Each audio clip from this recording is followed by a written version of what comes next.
الحمد لله رب العالمين وصلى الله وسلم على نبيه الكريم وعلى آله وصحبه اجمعین اما بعد. مسلم بھائیو، اللہ تعالیٰ نے اپنی مبارک کتاب میں ہمارے گزری ہوئی قوموں میں سے اس بنی اسرائیل کے احوال کا کافی تفصیلی ذکر فرمایا ہے. ان پہ جو نعمتیں کی، ان کی جو ان پہ اللہ تعالیٰ نے جو اپنی نشانیاں ظاہر کیں، جو معجزات ان کے سامنے لائے گئے، اور پھر ان کی ہٹ درمی کا بھی ذکر کیا گیا ہے اور کافی موقعوں میں ذکر ہے. اور یقیناً یہ جو ذکر ہے، یہ اس کا مقصد اصل میں یہی ہے. بے شک براہ راست مخاطب وہ ہیں جن کا ذکر کیا گیا ہے، لیکن میں اور آپ اصل میں اس سے ہمیں ضرورت ہے کہ اس سے ہم سبق پکڑیں اور اپنے لیے بھی نصیحت اس سے حاصل کریں.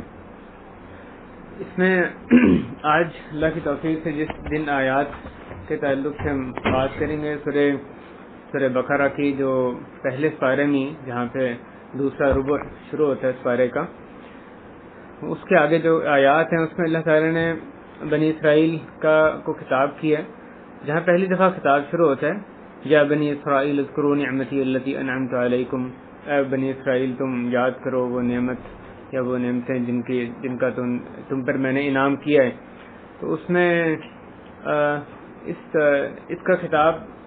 خطاب سے شروع کر کے پھر آگے کافی آیات جو ہیں وہ اسی ضمن میں ہی ہیں. بنی اسرائیل کو براہ راست خطاب کیا گیا، اور جیسے ہم جانتے ہیں بنی اسرائیل کو براہ راست خطاب ہے، اور ہم لازماً اس میں ہر جو چیز ہے اس میں ہمارے لیے بھی یعنی اسباق ہیں، ہمارے لیے بھی اس میں سیکھنے کی چیزیں ہیں. ان آیات میں آپ دیکھیں گے اللہ تعالیٰ نے اپنی ان کو بہت سی نعمتیں جو ان کو دیں وہ گنوائیں، ان کو یاد کروائیں، اور اللہ تعالیٰ نے اپنی جو نشانیاں ان کو دکھائی گئیں ان کا ذکر کیا. جو براہ راست مخاطب تھے وہ تو رسول کریم صلی اللہ علیہ وسلم کے وقت جو یہود و نصارہ تھے، اہل کتاب تھے، وہ تھے، لیکن ان کے اسلاف کا تذکرہ کر کے تو اس طرح ہی خطاب کیا گیا جب ہم نے تم پر یہ کیا، تم پر یہ کیا، تو ان کے اسلاف کا تذکرہ کیا گیا. اور جو ان کے اسلاف کی، جو ان کے آباء و اجداد کی جو ہٹ درمی تھی، بار بار جو کفر عناد کی طرف، اپنی ضد کی طرف پلٹ جانا، انبیاء کے مخالفت کرنا، اس کا بھی اس میں تذکرہ کیا گیا. تو اس آیت میں جو سورہ بقرہ کی آیت نمبر 40 جہاں سے یہ خطاب شروع ہوتا ہے بنی اسرائیل کو، اس میں اللہ تعالیٰ نے اپنی نعمتوں کا اس طرح سے ان کو اپنی نعمتیں یاد کروائیں کہ اے بنی اسرائیل یاد کرو وہ نعمت جو کہ میں نے تم پر جو میں نے تم پر انعام کی. وَأَوْفُوا بِعَهْدِي أُوفِ بِعَهْدِكُمْ، اور تم اپنا عہد پورا کرو، میں اپنا عہد پورا کروں گا. تم اپنا عہد پورا کرو، اللہ پر ایمان لانے کا عہد، اس کے نبی کی اطاعت کا عہد، تو میں اپنا عہد پورا کروں گا. اس کی جو ان اعمال کی جو بہترین جزا دینا اور اچھا بدلہ دینا، وہ جو میری طرف سے ان اعمال کے بدلے میں جو عہد ہے وہ میں پورا کروں گا. وَأَوْفُوا بِعَهْدِكُمْ وَإِيَّايَ فَارْهَبُونَ، اور مجھ سے ہی صرف ڈرو. اللہ کی خشیت ہی وہ چیز ہے جو کہ اصل میں بندے کو اس کا اللہ کے عہد کرنے پر، اللہ کے جو عہد ہے ہم نے جو اس کے ساتھ کیا اس کے پورا کرنے پر ابھارتی. اللہ کی خشیت کی وجہ سے ہی بندہ نیک اعمال جو ہے وہ یعنی کرتا ہے، اللہ کے عہد کو پورا کرتا ہے. تو اور مجھ سے ہی ڈرو. اور آگے اللہ تعالیٰ نے ان کو ایمان لانے کی تلقین کی کہ ایمان لاؤ اس چیز پر جو کہ میں نے نازل کی قرآن مجید پر. پہلے پچھلی آیت میں ایک عام خطاب تھا کہ اس نعمت کو یاد کرو اور عہد کو پورا کرو، میں اپنے عہد کو پورا کروں. اگلی آیت میں جس عہد کو انہوں نے پورا کرنا ہے، جو ان کے سے مطلوبہ کام ہے، اس میں خاص کام کا ذکر کیا گیا، اور وہ نبی کریم صلی اللہ علیہ وسلم پر ایمان لانا ہے کہ وہ تم ایمان لے کر آؤ اس پر جو کہ میں نے نازل کیا. سے مراد یہاں پہ قرآن مجید ہے جو کہ تمہارے پاس جو کچھ ہے اس پر اس کی تصدیق کرنے والا ہے، اور اس کے سب سے پہلے اس کا انکار کرنے والے تم نہ بن جاؤ. تمہیں تو چاہیے، تمہاری کتاب میں نشانیاں آئی ہیں اپنے ان نبی کریم محمد صلی اللہ علیہ وسلم کی قرآن مجید کے کا تمہیں پتہ ہے کہ یہ نبی کون ہے، ان کو پہلے سے تم جانتے ہو. تو تمہیں چاہیے ان پہ سب سے پہلے ایمان لانے والے بنو، نہ کہ سب سے پہلے تم کفر کرنے والے ان پر بن جاؤ. اور یہ نہیں کہا کہ ان کے ساتھ کفر نہ کرو، بلکہ کہا کہ سب سے پہلے اول کافر بہ نہ بنو، سب سے پہلے ان پہ کفر کرنے والے نہ بنو. تو جو سب سے پہلے کفر کرتا ہے اس کے پیچھے پیچھے جو لوگ چلتے ہیں ان سب کے بھی وبال اسی پر ہی ہوتا ہے. تم سب سے پہلے ان سے کفر کر رہے ہو، حالانکہ تم خوب جانتے ہو اس نبی کو، اس کی نشانیوں کو پہچانتے ہو. اور آگے فرمایا کہ میری آیتوں کو تھوڑے سے قیمت کے بدلے میں بیچ نہ ڈالو، تم میری آیتوں کو تھوڑی قیمت پہ نہ بیچ ڈالو، اور تم مجھ سے ہی ڈرو۔ تھوڑی قیمت پہ کیسے بیچ دیں؟ جو بھی دنیاوی آسائش اور اس کے بدلے میں یہ جو یہودی جو احبار تھے، جو اس وقت کے جو عالم تھے، ان کو یہ لوگ اپنے جو زراعت میں سے جو نباتات اگتے تھے، اناج اگتا تھا، اس کا ایک حصہ دیا کرتے تھے، ان کو خاص طور پہ جا کے تحفے تحائف دیتے تھے۔ اصل میں تحفوں کے نام پہ وہ رشوت ہوتی تھی، اپنے عالموں کو، یہودی عالموں کو دیتے تھے۔ اس کا مقصد یہ ہوتا تھا کہ شریعت جو شرعی پابندیاں جو ان پر اللہ نے لاگو کی ہیں تورات میں موسیٰ علیہ السلام کے یا عیسیٰ علیہ السلام کے زبانی، تو وہ ان میں تخفیف کر دیں، ان کے خواہشات کے مطابق اس کو توڑ مروڑ کر، یعنی ان کے خواہشات کے مطابق اس میں رد و بدل کر دیں۔ تو وہ ان کو پیسے دیتے تھے یا جو بھی اناج دیتے تھے، تحفے دیتے تھے، تو وہ ان کی مدد کرتے، مدد کیا اپنی دنیا کو بیچتے تھے، اپنی آخرت کو بیچتے تھے دنیا کے بدلے میں۔ تو تھوڑی سی وہ قیمت اپنی اسٹیٹس اور ایک مال دنیا حاصل کرنے کے لیے اللہ کی نشانیوں کو بدل ڈالتے تھے، اللہ کی آیتوں کو اور اس کی آیتوں کو یعنی بیچ ڈالتے تھے۔ تو اللہ تعالیٰ نے فرمایا کہ میری آیتوں کو تھوڑی سی قیمت کے بدلے میں بیچ نہ دیا کرو، اور وہ تھوڑی قیمت ہے، ساری دنیا بھی اس کے مقابلے مل جائے تو اپنے دین کو بندہ ایمان کو دین کو خراب کر بیٹھے تو وہ کیا قیمت ہے؟ تھوڑی سی قیمت ہے۔ دین کی آپ تھوڑی چیز بیچ دیں کہ بھی یہ دنیا حاصل ہو جائے گی، بہت بڑی چیز دنیا میں حاصل ہو جائے گی، اس کی کیا قیمت ہے؟ کوئی موازنہ نہیں، کوئی مقابلہ ہی نہیں۔ جو بھی دنیا حاصل ہو وہ تھوڑی سی ہی قیمت ہے۔ اللہ تعالیٰ نے فرمایا ثمن قلیلا، جو کچھ بھی وہ حاصل کریں پھر بھی وہ تھوڑی ہی قیمت ہے۔ آیتوں کو بیچ رہے ہیں تو اس کے مقابلے میں کیا حیثیت رکھتی ہے دنیا؟ وَإِيَّايَ فَاتَّقُونَ، اور مجھ سے ہی بس تقوی اختیار کرو۔ تو یہ جو آیتوں کو بیچ دینا یا اس کے ساتھ کفر کرنا ہے تقوی کے خلاف کام ہے، تو تم مجھ سے ہی تقوی اختیار کرو، میرے اطاعت احکام پہ عمل کرو، معصیت سے بچ کے رہو۔ آگے فرمایا وَلَا تَلْبِسُوا الْحَقَّ بِالْبَاطِلِ، حق اور باطل کو خلط مت نہ کرو، اور وَتَكْتُمُوا الْحَقَّ، اور حق کو چھپاؤ مت۔ اللہ تعالیٰ نے یہاں پہ دو چیزوں سے منع فرمایا، ایک حق اور باطل کو خلط مت کرنے سے، اور دوسرا حق کو چھپانے سے۔ وَأَنْتُمْ تَعْلَمُونَ، حالانکہ تم جانتے ہو، جانتے بوجھتے۔ تو ایک جو عالم ہے ان کی امت کا ہو یا اس امت محمدیہ صلی اللہ علیہ وسلم ان کا اس کا عالم ہو، اللہ تعالیٰ نے یہ ان کے ذمہ کام لگایا کہ حق اور باطل کی تمیز کریں، حق اور باطل میں فرق کریں اور حق کو چھپائیں نہیں۔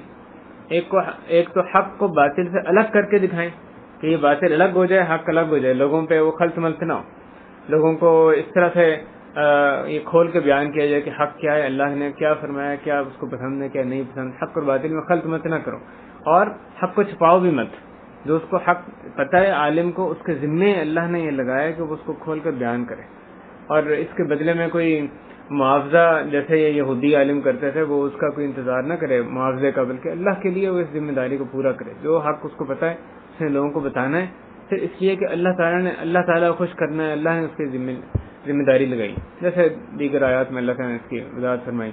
وَإِذَا أَخَذَ اللَّهُ مِيثَاقَ الَّذِينَ أُوتُوا الْكِتَابَ لَتُبَيِّنُنَّهُ لِلنَّاسِ وَلَا تَكْتُمُونَهُ، تو اللہ تعالیٰ نے ان لوگوں سے میثاق لیا جن کو کتاب دی گئی کہ تم اس کو لوگوں کے لیے کھول کر لوگوں کے سامنے بیان کرو گے اور اس کو چھپاؤ گے نہیں، لیکن انہوں نے اس میثاق کو پیچھے پھینک دیا۔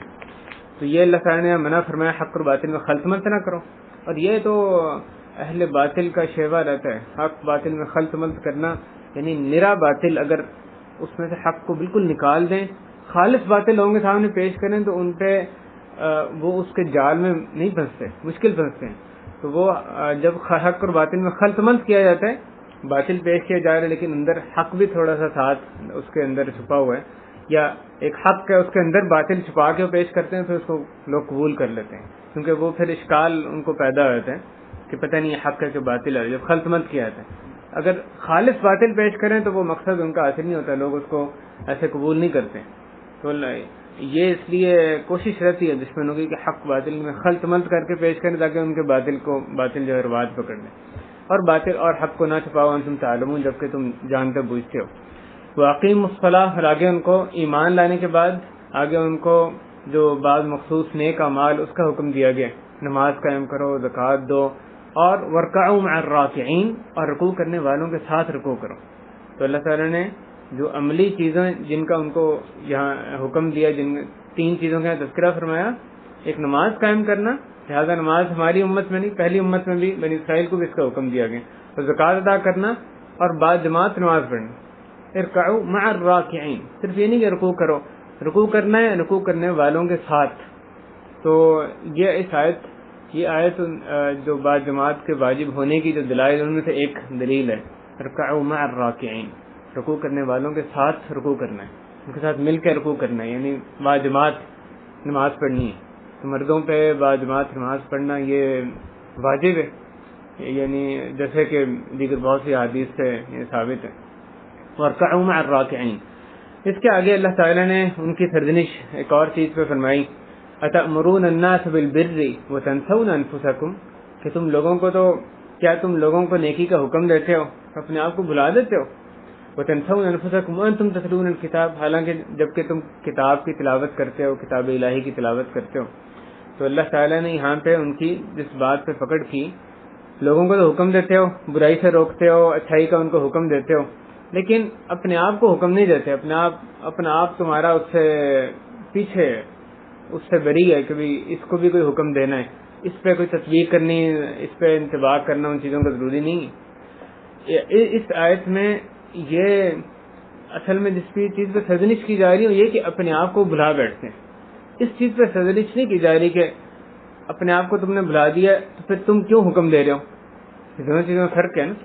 اس آیت سے کوئی نادان یہ چیز اخذ نہ کر لے، یہ اسے سبق نہ لے لے، تو اس کا مطلب کہ اگر میں نے اپنے آپ پہ خود عمل نہیں کیا کسی چیز پہ، بس پھر میں نے آگے بھی حکم نہیں دینا، کیونکہ اس میں سرزنش کی گئی اپنے آپ کو کیوں بھلا دیا، یہ مقصد نہیں ہے۔ بندے سے دو چیزوں کا مطالبہ ہے، دوسروں کو نیکی کا حکم دینا، برائی سے روکنا، اور اپنے آپ کو نیکی کا حکم دینا، برائی سے روکنا، اپنے آپ کو بھی حکم دینا۔ اگر وہ دونوں کام کر رہے تو یہ اصل میں مطلوب ہے، اور اگر دونوں نہیں کر رہا تو یہ ادنا ترین درجہ ہے، یہ اس میں یعنی یہ بہت بڑا، یہ سب سے بڑا نقص یہ ہے کہ نہ خود وہ عمل کرے نہ دوسروں کو عمل کرنے کے لیے کہے۔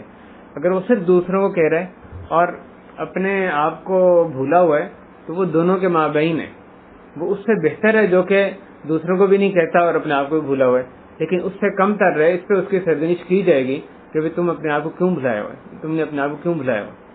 تو یہ ہرگز اس بات کی وجہ سے دوسروں کو امر بالمعروف نہی منکر سے نہ رکیں کہ ہم خود اس پر عمل نہیں کر رہے۔ مراد یہ ہے کہنے کی کہ جب تک بندہ خود کامل نہ ہو جائے، خود اس پہ عمل نہ کرنے لگ جائے، دوسروں کو حکم نہ دے، یہ نہیں ہونا چاہیے۔ لیکن جہاں دوسروں کو حکم دے وہاں ساتھ ساتھ سب سے پہلے وہ اپنے آپ کو بھی مخاطب کرے، اپنے آپ کو بھی اس پر عمل پیرا ہونے کی، جمانے کی کوشش کرے۔ تو اللہ تعالیٰ نے فرمایا کیا تم لوگوں کو تو نیکی کا حکم دیتے ہو اور اپنے آپ کو بھلا دیتے ہو جبکہ تم کتاب کی تلاوت کرتے ہو، تو افلا تعقلون، کیا تم عقل نہیں رکھتے؟ تو یہ بات عقل کے خلاف ہے جو تم کام کر رہے ہو، ایک چیز جس کو تم اچھا سمجھ رہے ہو، لوگوں کو کرنے کے لیے کہہ رہے ہو، خود اپنے آپ پہ خود اس پہ عمل نہیں کر رہے، یہ عقل کے خلاف ہے۔ کیا تم عقل نہیں رکھتے؟ کیسا کام کر رہے ہو؟ تم جب جانتے ہو یہ کام اچھا ہے، دوسروں کو تبھی اس کا حکم دے رہے ہو، تو خود سب سے پہلے اس پہ عمل کرنا چاہیے۔ کوشش تمہیں سب سے پہلے خود کرنی ہے اس پہ عمل کرنے کی۔ اس کے آگے واستعینوا بالصبر والصلاۃ، مدد حاصل کرو صبر سے اور نماز سے۔ صبر کی جو تمام اقسام ہمیں بتائی گئی ہیں، اللہ کی اطاعت کرنے پر صبر کرنا، یعنی اپنے آپ کو اس پہ جمائی رکھنا، یہ بھی مشکل کام ہوتا ہے۔ اللہ کی اطاعت کرنا، نفس چاہتا ہے اس کو آزاد چھوڑ دیا جائے، تو اس پہ صبر کرنے کی ضرورت ہے کہ اپنے آپ کو جمانا کہ نہیں یہ اطاعت کا کام کرنا ہے، اور دوسرا اللہ کی معصیت سے رکے رہنے پر صبر کرنا، اور تیسرا جو اللہ تعالیٰ نے جو اقدار جو مقدر کی ہیں چیزیں جو کہ بندے کو اچھی نہیں لگتی، جو نفس کے خلاف جاتی ہیں، ان پہ صبر کرنا، جو مصیبتیں انسان کو آتی ہیں اس پہ صبر کرنا۔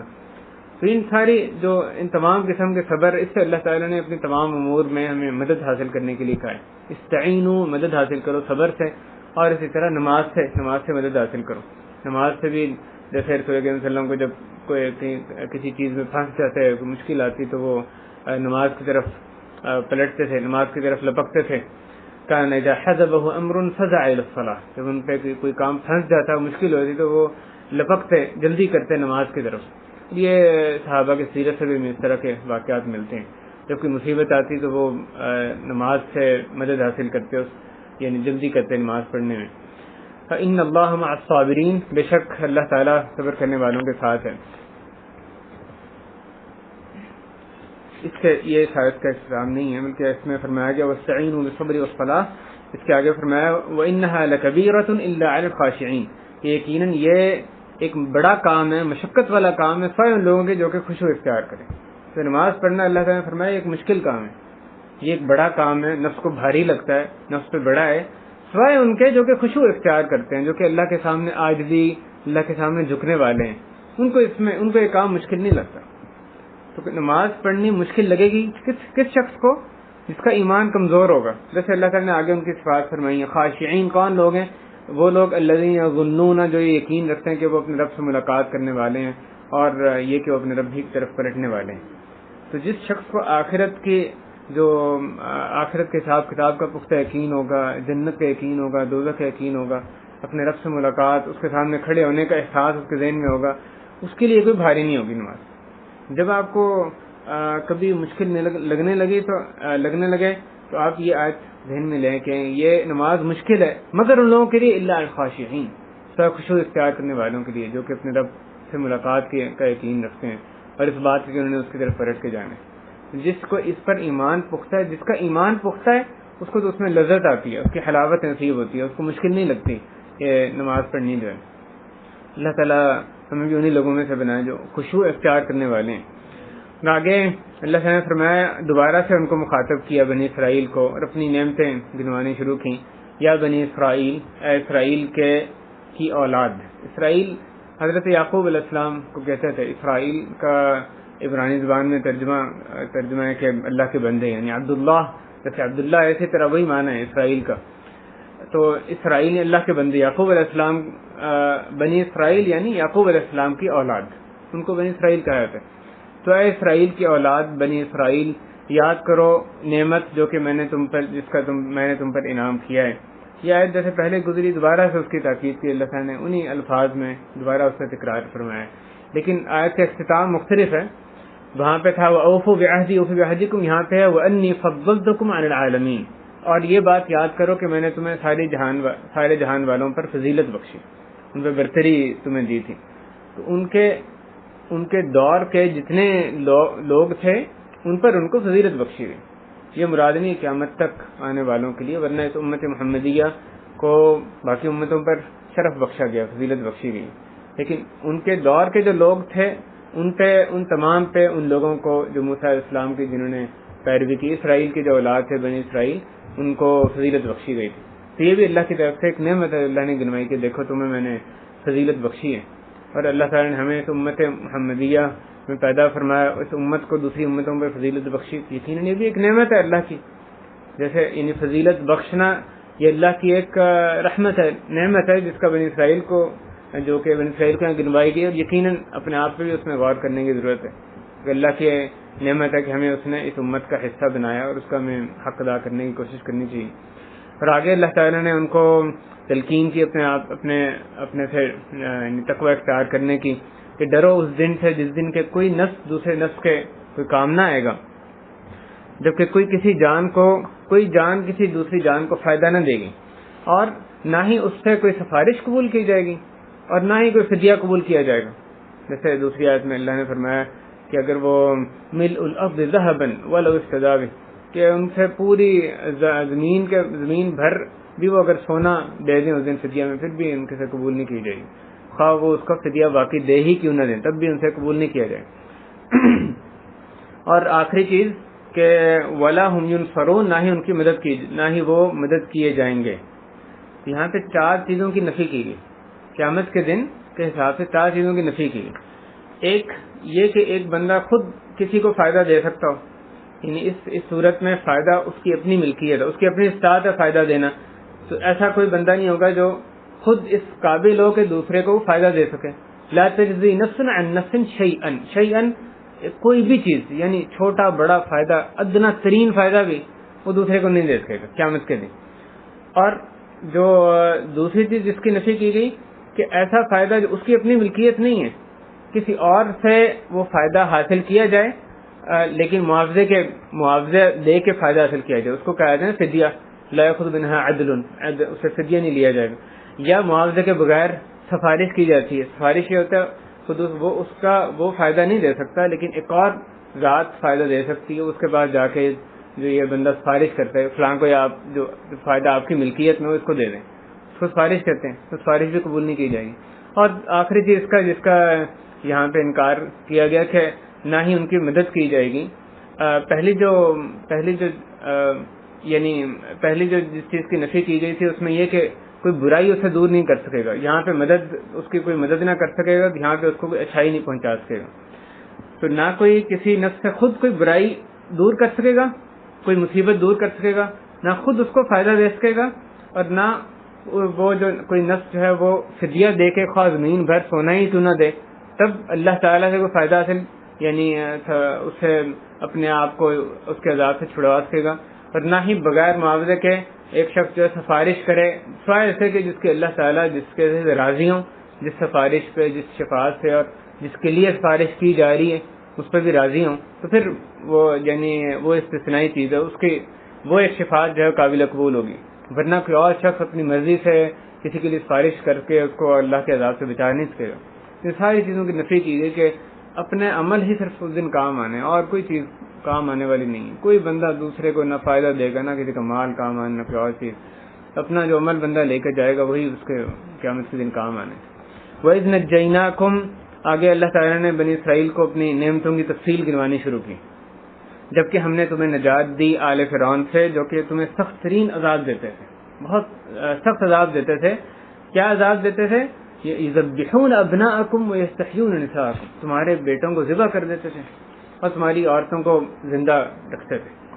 تو بیٹوں کو یہ جو آل فرعون وہ حضرت موسیٰ علیہ السلام کے آنے سے پہلے ہی ان کو عذاب یہ دیا کرتے تھے، سزا یعنی ان پہ سختی فرعون کی طرف سے آتی تھی کہ جو ان کے لڑکے پیدا ہوتے تھے ان میں سے اکثریت کو ذبح کر دیا جاتا تھا، اور جو لڑکیاں تھیں یستحیون نساءکم، ان کو وہ زندہ رکھتے تھے اپنی خدمت کرنے کے لیے، اور اس لیے بھی کہ آگے وہ مزید خادموں کو جنم دیں، تو ان کو ایک ذلت اور حقارت کے ساتھ ان کو زندہ رکھا جاتا تھا۔ اور ظاہر ہے بہت بڑا عذاب، بہت بڑی ایک آزمائش تھی ان پر، یعنی یہ جو بیٹا پیدا ہو رہا ہے، اسی لیے موسیٰ علیہ السلام پر بھی ان کی والدہ نے ان کو خوف تھا کہ کہیں یہ بھی اس کو بھی مارنے ڈالیں۔ جو بیٹے پیدا ہو رہے ہیں ان پہ خوف ہے کہ فرعون اس کے حکم سے اس کو مار دیا جائے گا، بیٹی پیدا ہوئی اس کو لے لے گا اپنی کنیز یا اپنے خدمت پہ مامور کر لے گا، ذلت کے ساتھ اس کو نہیں باقی رکھا جائے گا۔ تو اللہ تعالیٰ نے فرمایا کہ ہم نے تمہیں آل فرعون سے نجات دی جبکہ تمہارے ساتھ یہ سلوک کرتے تھے، پھر آگے فرمایا اس میں تمہارے رب کی طرف سے بہت بڑی آزمائش تھی۔ اور پھر دوسری نعمت ایک اور گنوائی کہ جب ہم نے تمہارے لیے سمندر کو پھاڑ دیا، تو سمندر کو پھاڑ دیا گیا، اللہ تعالیٰ نے جو سمندر میں سیلان کی یعنی بہنے کی جو صلاحیت اس کو دی ہے، اللہ تعالیٰ یہ سمندر کو پیدا کرنے والا ہے، پانی کو، اس سے جب چاہے اسے جس چیز سے چاہے وہ صفت جو چاہے سلب کر لیتا ہے، جب چاہے وہ آگ سے جلانے کی صفت ختم کر کے ابراہیم علیہ السلام کے لیے اس کو ٹھنڈک بنا دے، تو جب چاہے سمندر کو جو کہ بہنے کی صفت ہے اس کو دو گویا کے پہاڑ جو ہیں دو طرف بن جاتے ہیں، دو عظیم یعنی دیواروں کی طرح بن جاتی ہے، درمیان میں پورا خشک رستہ بن جاتا ہے جس میں بنی اسرائیل گزر کے ان کو نجات مل جاتی۔ فَأَنْجَيْنَاكُمْ وَأَغْرَقْنَا آلَ فِرْعَوْنَ، ہم نے تمہیں تو نجات دے دی اور پیچھے جو آل فرعون تھے ان کو غرق کر دیا، تو سارے کے سارے گزر جاتے ہیں نیچے۔ پانی جو ایسی مٹی جس پر سالہ سال سے سمندر ہو، وہ جب مٹی ہٹتی اس میں سے پانی ہٹتا ہے تو وہ مٹی چلنے کے بھی قابل نہیں ہوتی، وہ تو بھی دلدل ہوتی ہے اور کافی دیر کے بعد جا کے ایسا سوکھتی ہے، پھر اس پہ کوئی بندہ چل سکتا ہے۔ لیکن اللہ تعالیٰ نے اس کو بالکل خشک بنا دیا، مکمل طور پہ اسے پانی جو ہے وہ نکل جاتا ہے، خشک ہو جاتا ہے کہ وہ آرام سے اس کو کراس کر لیتے ہیں۔ تو سارے کے سارے جب گزر جاتے ہیں، فرعون اپنے جبروت اور اپنے تکبر میں غرور میں مبتلا آ کے وہ بھی اندر اس کے اپنے فوجوں کو بھی خود بھی اندر چلا جاتا ہے، فوجوں کو بھی دھکیل دیتا ہے، اور تب اللہ تعالیٰ کا حکم ہوتا ہے کہ اس کی جو صفت ہے، جو دائمی صفت ہے سمندر کی واپس آ جاتی ہے بہنے کی، اور سارے کے سارے غرق ہو جاتے ہیں۔ وَأَنْتُمْ تَنْظُرُونَ، اور تم دیکھ رہے تھے۔ اللہ تعالیٰ موسیٰ علیہ السلام کو اس طرح بھی نجات دے سکتے تھے کہ فرعون کو ایسے غرق کیا تھا یا ایسے نجات ہلاک کیا تھا کہ ان کو خبر بھی نہ ہوتی، یا ان کو صرف خبر مل جاتی کہ ہاں وہ مارا گیا۔ لیکن جب بندہ دیکھتا ہے کہ اس کا جو سخت ترین دشمن ہے اس کی آنکھوں کے سامنے اس کا کیا حشر ہو رہا ہے؟ اس میں اس کی آنکھوں کی ٹھنڈک کا سامان ہوتا ہے، اس کا دل جو ہے اس کا کلیجہ ٹھنڈا ہوتا ہے اس سے. جو آپ اپنی آنکھوں سے دیکھیں گے دشمن کا یہ حشر ہو رہا ہے جو آپ کو ان مبتلا عذاب کیا ہوا تھا. تو یہ ایک اور نعمت تھی کہ یہ ان کے جو دشمن تھا ان کو ان کے سامنے غرق کیا گیا. بنی اسرائیل گزر گیا، وہ دیکھ رہے ہیں پیچھے سے فرعون آ رہا ہے، سمندر سارا اکٹھا ہو جاتا ہے، تو ان کے سامنے فرعون کا غرق کیا جانا یہ ایک اور ان پر نعمت تھی جس سے کہ ان کا دل ٹھنڈا ہوا، ان کی آنکھیں ٹھنڈی. وَأَنْتُمْ تَنْظُرُونَ، اللہ نے خاص طور پہ اس نعمت کا ان پہ تذکرہ فرمایا. اور آگے ایک اور نعمت کا تذکرہ کیا جا رہا ہے. جب یہ بنی اسرائیل کراس کر گئے اور وہاں پہ دوسری جگہ فرعون آل فرعون سارا غرق ہو گیا، اور آپ دیکھیں یہ فرعون کو ایسی چیز سے اللہ تعالیٰ نے عذاب دیا جس پہ کہ وہ فخر کیا کرتا تھا، کہتا تھا هذه الانہار تجری من تحتی افلا تبصرون، کہ دیکھو یہ نہریں میرے نیچے سے بہتی ہیں، کیا تم دیکھتے نہیں ہو؟ تو اس پہ فخر کرتا تھا کہ مصر میں میرے پاس یہ باغات ہیں، یہ نہر میرے نیچے سے بہتے ہیں. اللہ تعالیٰ نے اسی نہر میں اس کو غرق کیا، اسی سمندر میں پانی میں ہی اس کا حشر کیا. اس کے آگے اللہ تعالیٰ نے ان کی جو جس ایک اور چیز نعمت کا جس کا تذکرہ فرمایا کہ یہ لوگ جب سمندر پار کر گئے آگے، اب فرعون سے ان کو نجات مل گئی، پھر وہ اس قابل تھے کہ اب جو اللہ کی طرف سے وحی تھی تورات اس کو یہ قبول کرتے، وہ ان کی طرف یعنی آتی.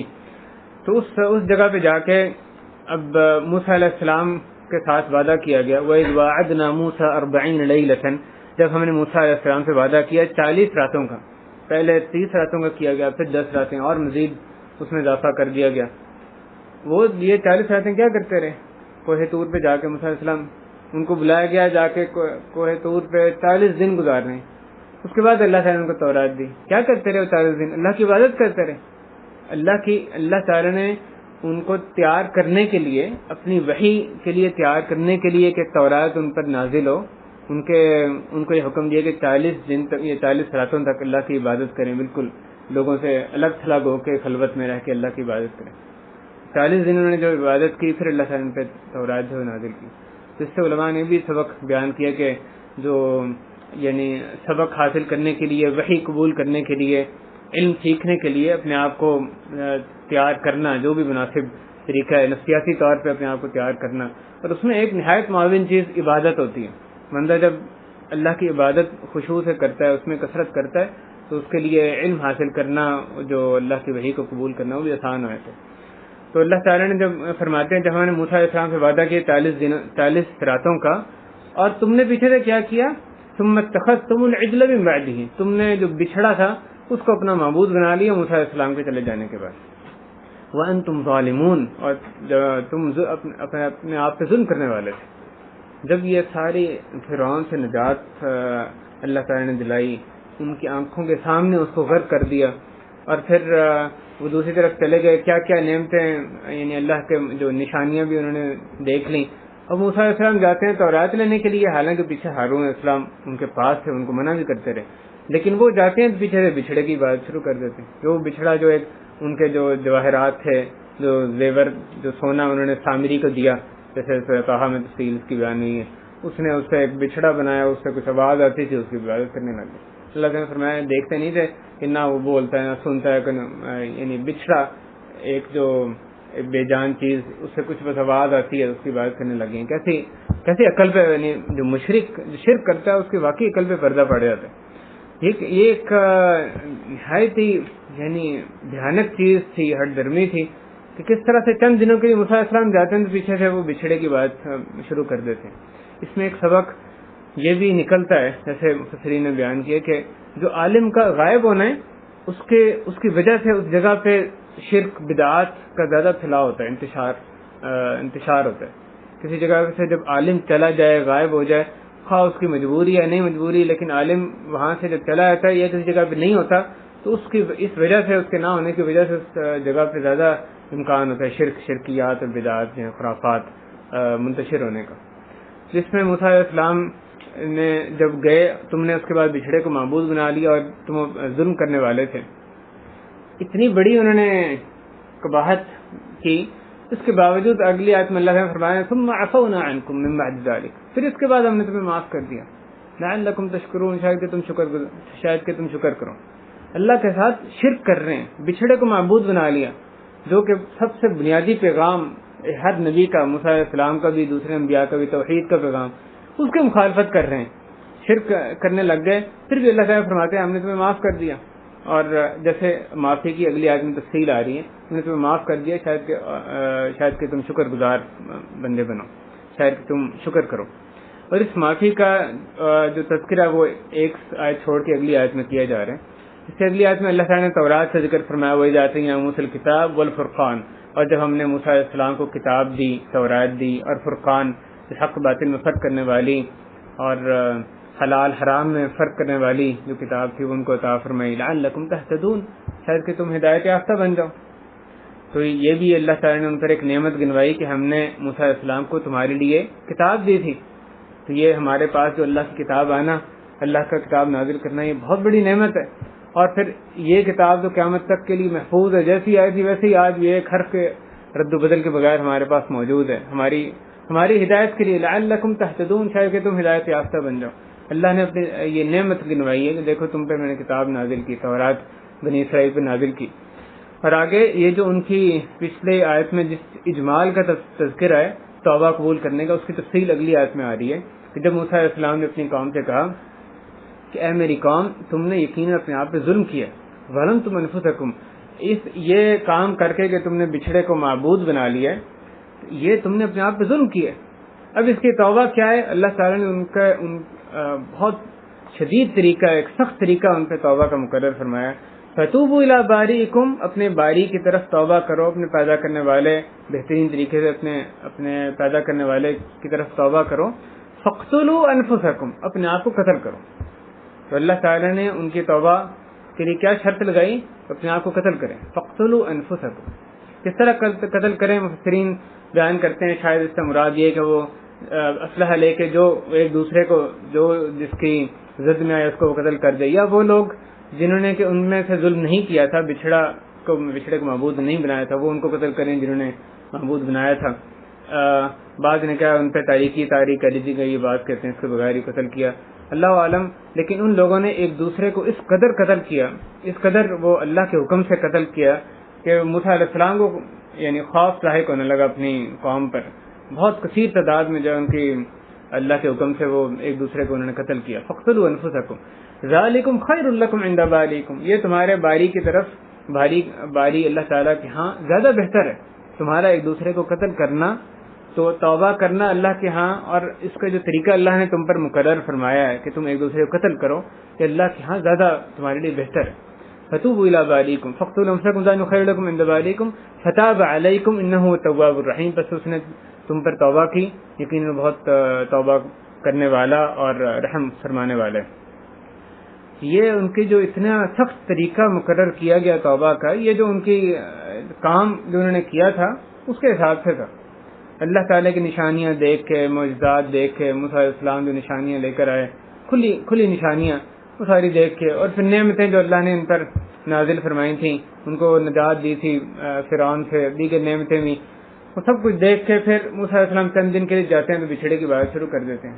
تو ایسا بڑا ایک گناہ تھا جو سب سے بڑا ظلم اس کا ارتکاب کرنے لگ جاتے ہیں. ایک نبی کے ہوتے ہوئے، نبی چند دن کے لیے جاتا ہے، ان کے پیچھے سے وہ عبادت شروع کر دیتے ہیں. تو ایسا وہ بھیانک گناہ تھا کہ اس جرم کی پاداش میں اللہ تعالیٰ نے ان کے سخت ترین جو طریقہ ہے قتل کا وہ مقرر فرمایا. لیکن وہ اللہ تعالیٰ نے تمام لوگوں کو قتل کرنے کا یعنی نہیں ہوئے، بلکہ ان میں کثیر تعداد قتل ہو گئی. تو پھر اللہ تعالیٰ نے یعنی روکنے کا حکم دیا، اور باقی جو لوگ ہیں اللہ تعالیٰ نے ان پہ توبہ فرمائی تھی. اور اس امت میں بھائیو دیکھیں تو ہم اللہ کی شکر ادا کریں جتنا کم ہے کہ اللہ تعالیٰ نے وہ بندہ اگر کوئی شرک کر بیٹھتا ہے، کوئی امت محمدیہ کا کوئی فرد شرک کر بیٹھتا ہے، کوئی مرتد بھی ہو جاتا ہے، اللہ بچا کے رکھے، اور پھر وہ توبہ کرنا چاہتا ہے تو اس کے لیے یہ شرط نہیں لگائے گی کہ اپنے آپ کو قتل کرے. اللہ تعالیٰ نے جب کوئی بندہ جتنا بھی بڑا اس نے گناہ کیے، جتنے بھی قتل کیے ہیں، بدکاریاں کی ہیں، جب وہ اللہ کی طرف پلٹ آئے تو اللہ تعالیٰ نے سچے دل سے وہ اللہ کی طرف پلٹے، وہ اللہ کے سامنے جو شرائط بیان کی گئی، ندامت ہوتی ہے، اس کو آئندہ نہ کرنے کا عزم ہے، اور اپنے گناہ سے نکل آئے، حقوق اگر کسی کے مارے ہیں وہ ادا کرے، اس کی توبہ قبول ہوتی. اس طرح کی سخت جو طریقہ ہے ہمارے لیے کوئی مقرر نہیں فرمایا گیا. اللہ تعالیٰ کا اس پہ شکر ادا کرنا چاہیے. اس کے آگے اللہ تعالیٰ نے ان پہ ایک اور ان کی جو حرکت ہے وہ اس کا ذکر فرمایا بنی اسرائیل کا کہ اور جب تم نے موسیٰ سے اور جب تم نے کہا کہ اے موسیٰ لن نؤمن لک حتی نری اللہ جہرا، ہم تو ہرگز آپ پر کے لیے ایمان نہیں لائیں گے جب تک کہ ہم اللہ تعالیٰ کو سامنے کھلم کھلا دیکھ نہ لیں، بغیر کسی پردے کے سامنے ہم اللہ کو دیکھ نہ لیں۔ اتنی نشانیاں دیکھ کے کیا کچھ کر کے اور پھر یہ قتل کی اتنا مشکل ان کا طریقہ مقرر فرمایا گیا، وہ انہوں نے کیا بھی، توبہ قبول ہو گئی، اللہ تعالیٰ نے ان کو وہ نعمت گنوائی، یہ سب کچھ ہو گیا۔ اور پھر بعد میں ایک عرصہ گزرا تو یہ کہنے لگے کہ موسیٰ ہم تو ایمان نہیں لائیں گے جب تک کہ اللہ تعالیٰ کو خود نہ دیکھ لیں، ہم تو یہ تم اللہ کی طرف سے کتاب لے کر آ رہے ہو، تم اللہ کے نبی ہو۔ اور کبھی انہوں نے موسیٰ علیہ السلام پہ آزمایا تھا کہ انہوں نے کبھی جھوٹ بولا ہو، یہ تو محال ہے موسیٰ علیہ السلام نے کبھی ان کے سامنے جھوٹ بولا ہو، لیکن یہ ہٹ درمی ہے کہ ہم تو اللہ خود دیکھ لیں گے تو ایمان لے کے آئیں گے، حتی نری اللہ جہرۃ۔ اور یہ تو دنیا میں کوئی شخص دیکھ ہی نہیں سکتا۔ موسیٰ علیہ السلام نے بھی جب اللہ تعالیٰ سے ایک التجا کی تھی تو وہ جب تو کہے تو پہ ایک جھلک آئی اور وہ بے ہوش ہو گئے تھے۔ تو یہ تو جنت میں جائے بغیر کوئی شخص اللہ تعالیٰ کا دیدار کسی کو اس دنیا میں نصیب نہیں ہو سکتا، تو وہ یہ مطالبہ کر رہے ہیں حتی نری اللہ جہرۃ۔ تو یہ ایک اور ایسا بھیانک مطالبہ تھا، ایسی ہٹ درمی تھی کہ اللہ تعالیٰ نے ان کو یہ سزا دی کہ اخذتکم الصاعقہ، تمہیں ایک جو چیخ نے یا ایک بجلی نے آ لیا، تمام کے تمام جو ختم ہو گئے۔ فاخذتکم الصاعقہ وانتم تنظرون، اور تم دیکھ رہے تھے، وہ لوگ ایک دوسرے کو مرتا ہلاک ہوتا دیکھ رہے تھے، جب آسمان سے جو بھی بجلی نازل ہوئی ہے، چیخ اللہ تعالیٰ کی طرف سے آئی ہے، جو ان پہ عذاب نازل ہوا، تو ایک دوسرے کو دیکھ رہے تھے مرتا ہوا، تمام کے وہ جو لوگ ہیں ظلم کرنے والے سارے ہلاک ہو گئے۔ اور اللہ تعالیٰ نے پھر ایک اور نعمت گنوائی کہ ثم بعثناکم من بعد موتکم، یہ اتنا ان کا برا جو مطالبہ تھا، اس کے بعد پھر اللہ تعالیٰ نے کیا کیا، پھر ہم نے تمہیں زندہ کر دیا، تمہاری موت کے بعد دوبارہ تمہیں زندہ کر دیا، من بعد موتکم لعلکم تشکرون، شاید کہ تم شکر گزار بندے بن جاؤ، تم شکر کرنے لگو۔ تو اللہ تعالیٰ نے ان کو موت دینے کے بعد حقیقی موت دینے کے بعد دوبارہ سے زندہ فرما دیا۔ یہ ان 5 واقعات میں سے ایک ہے جس کا اللہ تعالیٰ نے سورہ بقرہ میں تذکرہ فرمایا ہے۔ مردوں کو زندہ کرنے کے اس سورہ بقرہ میں، یعنی اس دنیا میں مردوں کو زندہ کرنے کے 5 واقعات ہیں، وہ اللہ تعالیٰ نے ان کی مثال بیان فرمائی ہے۔ ایک وہ جو گائے والا واقعہ ہے، شروع میں جبکہ گائے کا ایک حصہ جو ہے اس کو آخر میں آتا ہے، گائے کا ایک حصہ اس کو لگاؤ تو وہ شخص جس کو قتل کیا گیا تھا وہ اٹھ کے بولے گا۔ دوسرا واقعہ میں یہ جو بھی بیان کیا گیا یہ واقعہ ملتا ہے۔ ایک واقعہ جس میں آتا ہے کہ تم نے دیکھا نہیں کہ خرجوا من دیارہم الوف، بہت سے لوگ جو نکلے اور ہزاروں لوگ نکلے موت کے ڈر سے، تو اللہ تعالیٰ نے وہم الوف حذر الموت فقال لهم اللہ موتوا، اللہ نے ان کو کہا مر جاؤ، سارے مر گئے اور پھر اللہ تعالیٰ نے دوبارہ ان کو زندہ فرمایا۔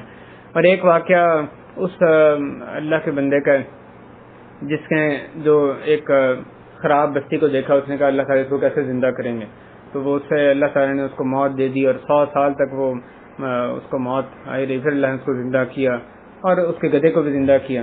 اور آخری واقعہ جو ابراہیم علیہ السلام کا ذکر کیا گیا، جب انہوں نے اللہ تعالیٰ نے اطمینان قلب کے لیے دیکھا کہ کیسے تو مردوں کو زندہ کرتا ہے، تو پرندوں کو ان کے سامنے موت کے بعد دوبارہ سے زندہ کیا گیا۔ پھر 5 واقعات جن کا اس صورت میں تذکرہ فرمایا گیا اس دنیا میں، یعنی موت کے بعد زندگی بخشنے کا۔ اس کی اگلی آیت میں اللہ تعالیٰ نے ان کی ایک اور نعمت کا تذکرہ کیا کہ ہم نے تم پر چھایا کیا بادلوں کا، اور کھانے کے لیے تم پر من و سلوہ اتارا۔ بادلوں کا جب شدید دھوپ اور کوئی جگہ نہیں تھی، چھایا کی صحرا میں جب تم گمے ہوئے تھے، سیہ میں، جس کا سورہ مائدہ میں تذکرہ ہے، تو ہم نے تم پر بادلوں کا سایہ کیا۔ اور دوسرا کھانے پینے کے لیے من و سلوہ اتارا۔ من اس چیز کو کہتے ہیں جو بغیر مشقت کے حاصل ہو، ان کو بھی مختلف اقسام کے جو کھانے ہیں وہ بغیر مشقت کے اللہ تعالیٰ ان پر نازل فرماتے تھے۔ اس لیے حدیث میں آتا ہے الکمأۃ من المن، جو کھمبی ہوتی ہے اس کو من کہا گیا ہے کہ وہ بھی من سے ہے، اور اس کا پانی جو ہے وہ آنکھوں کے لیے شفا ہے، صحیح بخاری میں حدیث ہے۔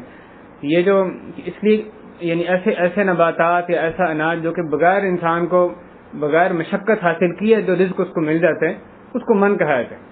تو بغیر ان کی مشقت کی اللہ تعالیٰ ان کو رزق دیتے تھے۔ اور سلوہ ایک پرندے کا نام ہے، تو اللہ تعالیٰ ان کو بغیر مشقت کے ایک اتنا طیب جو رزق ہے، بہترین غذا ان کو مہیا فرماتے تھے، من اور سلوہ۔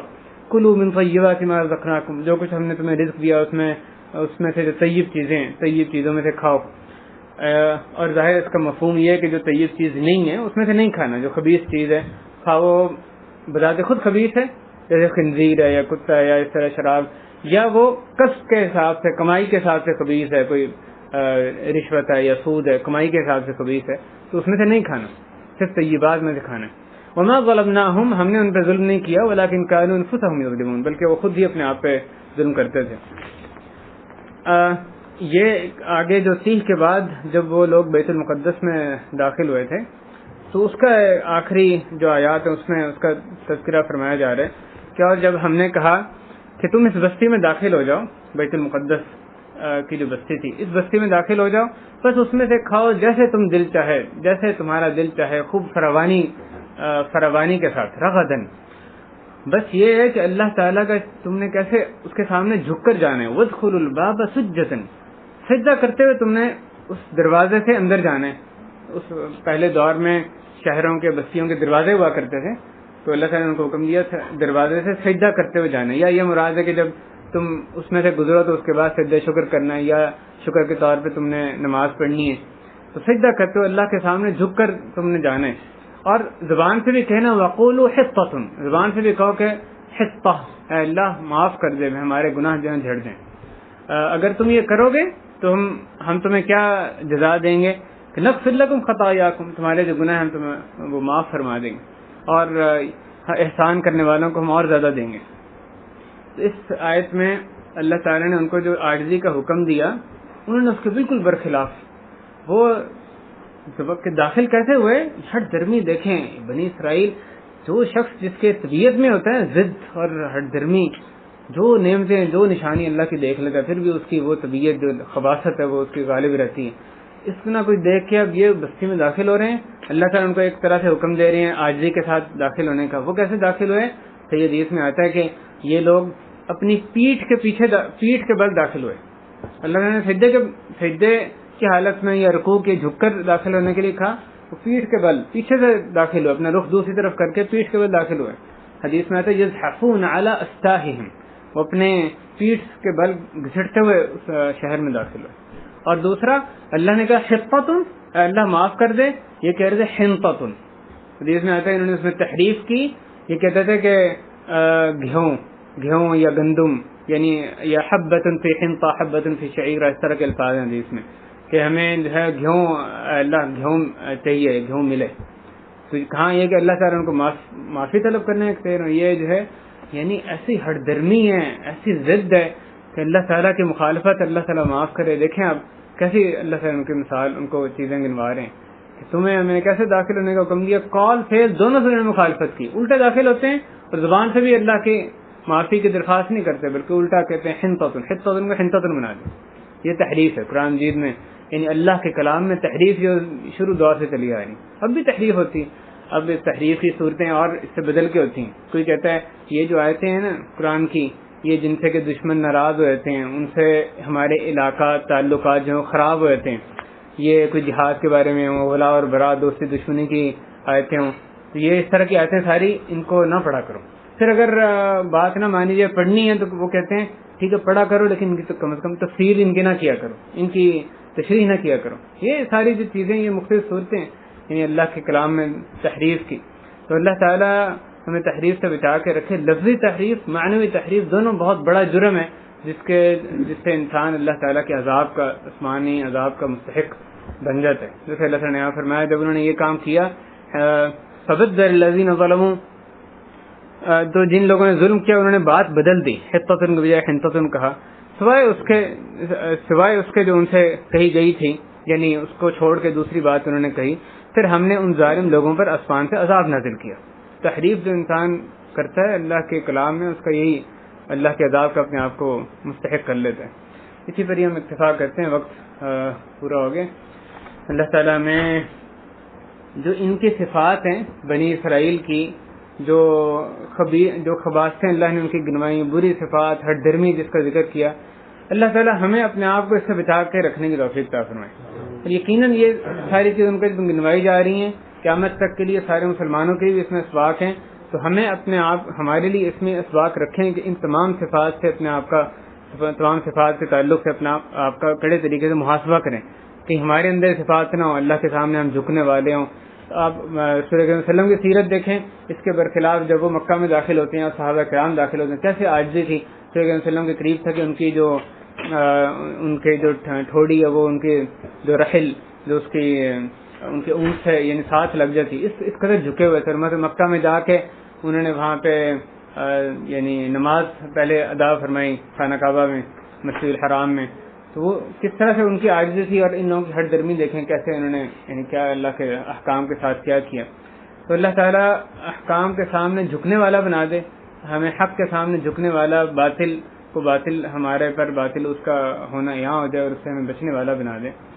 ساتھ ساتھ ہم جو کل ابہا کی ایک مسجد میں جو ایک دھماکہ ہوا اس تعلق سے، اور یہ یقیناً ایک مجرمانہ کارروائی ہے، بلا شک اس کا اسلام سے کوئی تعلق نہیں ہے. وہ کرنے والا اسلام کے نام پہ کرے یا کسی اور نام سے، لیکن حقیقت میں اس کا اسلام سے کوئی تعلق نہیں.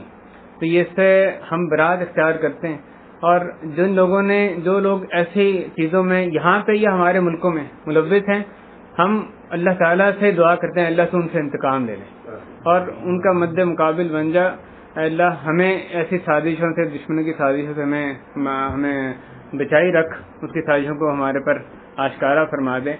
جو ایسے بزدلانہ مجرمانہ کارروائیوں میں جو اللہ کے پاس چلے گئے، اللہ تعالیٰ ان کی شہادت کو قبول فرمائے. جو ان میں سے زخمی ہیں اللہ تعالیٰ ان کو جلد شفا یاب فرمائے. ان کے دونوں کے جو اہل خانہ ہیں ان کو بھی صبر عطا فرمائے. اللہ ہمیں دین کی سمجھ عطا فرما، یہاں بیٹھنا ہمارا قبول فرما، اس کا ہمیں بھرپور اجر عطا فرمائے. اللہ اہل خانہ پر اس درس کی بدولت خصوصی رحمت برکت فرما، ان کے کاموں میں آسانی فرما. اللہ ہم تمام ہمیں تو نے جو کچھ عطا فرمایا اس میں برکت فرما، ہمارے گناہ معاف فرما، ہمارے جو نیک اعمال ہیں ان کو قبول فرما. صلی اللہ وسلم وبارک علی نبینا محمد وعلی آلہ وصحبہ اجمعین. الحمد للہ رب العالمین وصلی اللہ وسلم علی نبیہ الکریم وعلی آلہ وصحبہ اجمعین. اما بعد، اللہ تعالیٰ نے اپنی مبارک کتاب میں ہمارے گزری قوموں میں سے بنی اسرائیل کے احوال کا کافی تفصیلی ذکر فرمایا ہے. ان پہ جو نعمتیں کی، ان کی جو ان پہ اللہ تعالیٰ نے جو اپنی نشانیاں ظاہر کیں، جو معجزات ان کے سامنے لائے گئے، اور پھر ان کی ہٹ درمی کا بھی ذکر کیا گیا اور کافی موقعوں میں ذکر ہے. اور یقیناً یہ جو ذکر ہے یہ اس کا مقصد اصل میں یہی ہے. بے شک براہ راست مخاطب وہ ہیں جن کا ذکر کیا گیا، لیکن میں اور آپ اصل میں اس سے مطلب ہمیں ضرورت ہے کہ اس سے ہم سبق پکڑیں اور اپنے لیے بھی نصیحت اس سے حاصل کریں. اس میں آج اللہ کی توفیق سے جن آیات کے تعلق سے ہم بات کریں گے سورہ بقرہ کی جو پہلے سپارے میں جہاں پہ دوسرا ربع شروع ہوتا ہے اس سپارے کا، اس کے آگے جو آیات ہیں اس میں اللہ تعالیٰ نے بنی اسرائیل کو خطاب کیا ہے. جہاں پہلی دفعہ خطاب شروع ہوتا ہے یا بنی اسرائیل اذکروا نعمتی التی انعمت علیکم، اے بنی اسرائیل تم یاد کرو وہ نعمت یا وہ نعمتیں جن کا تم پر میں نے انعام کیا ہے. تو اس میں اس خطاب سے شروع کر کے پھر آگے کافی آیات جو ہیں وہ اسی ضمن میں ہی ہیں. بنی اسرائیل کو براہ راست خطاب کیا گیا، اور جیسے ہم جانتے ہیں بنی اسرائیل کو براہ راست خطاب ہے، اور ہم لازماً اس میں ہر جو چیز ہے اس میں ہمارے لیے بھی یعنی اسباق ہیں، ہمارے لیے بھی اس میں سیکھنے کی چیزیں ہیں. ان آیات میں آپ دیکھیں گے اللہ تعالیٰ نے اپنی ان کو بہت سی نعمتیں جو ان کو دیں وہ گنوائیں، ان کو یاد کروائیں، اور اللہ تعالیٰ نے اپنی جو نشانیاں ان کو دکھائی گئی ہیں ان کا ذکر کیا. جو براہ راست مخاطب تھے وہ تو رسول کریم صلی اللہ علیہ وسلم کے وقت جو یہود و نصارہ تھے اہل کتاب سے وہ تھے، لیکن ان کے اسلاف کا تذکرہ کر کے جو اس طرح خطاب کیا گیا جب ہم نے تم پر یہ کیا تو ان کے اسلاف کا تذکرہ کیا گیا. اور جو ان کے اسلاف کی جو ان کے آباء و اجداد کی جو ہٹ درمی تھی، بار بار جو کفر عناد کی طرف اپنی ضد کی طرف پلٹ جانا، انبیاء کے مخالفت کرنا، اس کا بھی اس میں تذکرہ کیا گیا. تو اس آیت میں جو سورہ بقرہ کی آیت نمبر 40 جہاں سے یہ خطاب شروع ہوتا ہے بنی اسرائیل کو، اس میں اللہ تعالیٰ نے اپنی نعمتوں کا اس طرح سے ان کو اپنی نعمتیں یاد کروائیں کہ اے بنی اسرائیل، یاد کرو وہ نعمت جو کہ میں نے تم پر جو